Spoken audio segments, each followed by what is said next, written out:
오늘은 온 가족이 함께 즐길 수 있는 영화 코코라고 하는 영화를 여러분들에게 소개해 드리려고 합니다. 멕시코 한 시골 마을에 미겔이라고 하는 한 소년이 살고 있었습니다. 미겔이라고 하는 소년은 음악에 대한 애정이 남다릅니다.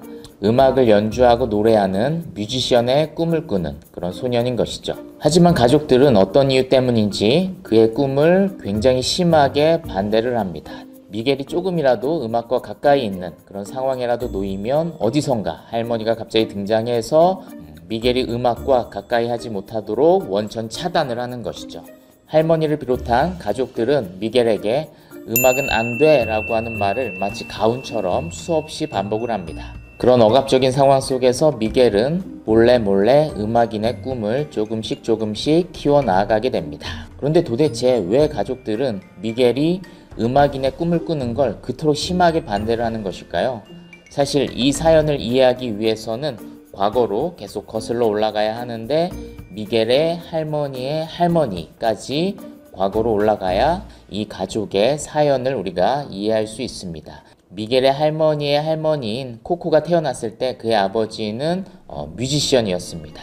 그런데 그가 음악의 꿈을 이루기 위해서 아내와 딸을 버리고 멀리 여행을 떠나서 돌아오지 않게 됩니다.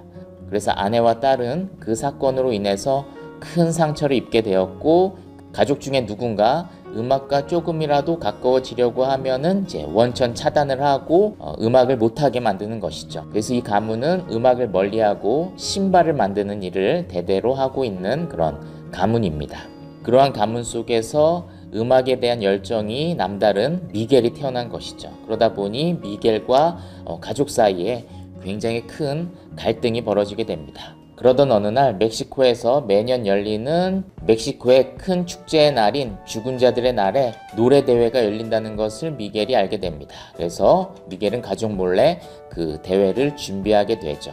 그리고 축제의 날 미겔은 가족을 버리고 그 노래 대회에 참여하게 됩니다. 그런데 문제가 있습니다. 할머니가 미겔의 기타를 부순 바람에 미겔은 악기가 없는 것이죠. 그래서 그는 애타게 기타를 찾기 위해서 돌아다니다가 우연히 전설적인 가수였던 에르네스토의 기타에 손을 대게 되고 그는 갑자기 사후세계 속으로 들어가게 됩니다.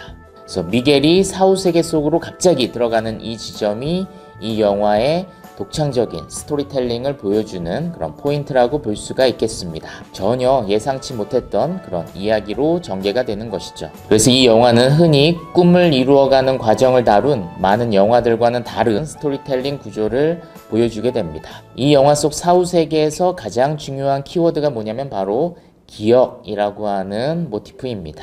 이 영화의 가장 중요한 테마곡도 바로 기억해줘이죠. 기억이라고 하는 키워드가 이 사후세계의 전부라고 말할 수 있을 정도로 매우 중요하게 작용합니다. 사후세계에서 기억이 왜 중요하냐면 그 사후세계를 살아가는 사람들에게도 등급 혹은 계급이 나누어지는데 그 계급을 나누는 가장 중요한 기준이 바로 기억이기 때문입니다. 그래서 이 생에 있는 사람들이 지금 나를 얼마나 기억하고 있느냐에 따라서 사후세계에서 삶의 질이 달라지고 삶의 계급이 달라지게 됩니다. 그래서 살아있는 가족들이 제단에 내 사진을 올려놓고 제사를 지내고 나를 기억을 하면 사후세계 안에서도 잘 살아가는 것이고, 하지만 가족들이 아무도 기억하지 않으면 이 사후세계 안에서도 제대로 살아가지 못하고 영원한 죽음을 맞이하게 됩니다. 그때 미겔은 사후세계에서 헥터라고 하는 의문의 남자를 만나게 됩니다. 그는 가족들이 아무도 자신을 기억해주지 않아서 그 다리를 건널 수 없게 된 남자이죠. 하지만 미겔은 그 헥터라고 하는 남자가 자신이 너무나도 만나고 싶은 델라 크루즈와 아는 사이라는 이야기를 듣고 헥터와 미겔은 서로 친해지게 됩니다. 그래서 서로를 돕기로 약속을 하죠. 그래서 미겔은 헥터를 도와서 그의 사진을 제단에 올려놓기로 약속을 하고, 그리고 헥터는 미겔이 델라 크루즈를 만날 수 있도록 돕기로 하는 것이죠. 그래서 미겔과 헥터는 서로의 조력자가 됩니다. 마침 그날은 델라 크루즈의 공연 날이어서 미겔과 헥터는 그 공연장으로 찾아가게 되고 결국 애타게 찾던 그를 만나게 됩니다. 하지만 그 기쁨도 오래 가지는 못합니다. 미겔은 델라 크루즈와 헥터 사이의 비밀을 알게 됩니다. 그 비밀이 무엇이냐면 델라크루즈의 가장 메가 히트곡인 기억해줘가 사실은 헥터가 만든 곡이라는 사실입니다. 그런데 헥터가 갑작스럽게 죽음을 맞게 되고 델라크루즈는 마치 그 노래가 자신이 만든 것처럼 발표를 했고 그 노래가 엄청난 히트를 쳤던 것이죠. 그래서 그 일로 인해서 델라크루즈는 모든 사람들에게 존경을 받고 모두가 기억하는 전설적인 가수로 남게 되었고, 반면 그 곡의 창작자인 헥터는 아무도 기억하지 못하는 쓸쓸한 인생으로 마무리를 하고 사후 세계에서조차 비참한 인생을 살게 된 것이죠.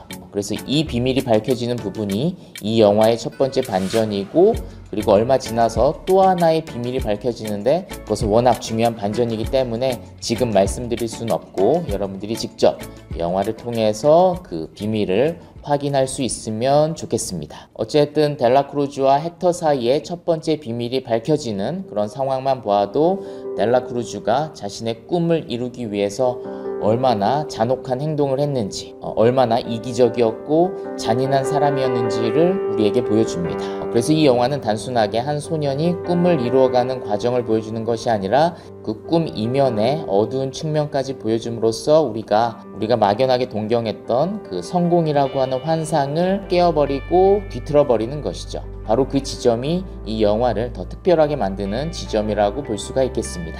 종종 미디어는 꿈을 이룬다는 것이 가장 숭고하고 인간의 가장 큰 목표인 것처럼 포장을 합니다. 하지만 영화는 과연 그런가? 라고 우리에게 질문을 던지는 것이죠. 그래서 이 영화는 결국 미겔의 성장 영화라고 볼 수가 있는데, 독특하게도 꿈을 이룸으로써 성장하는 것이 아니라 꿈을 버림으로써 미겔이 성장하게 되는 것이죠.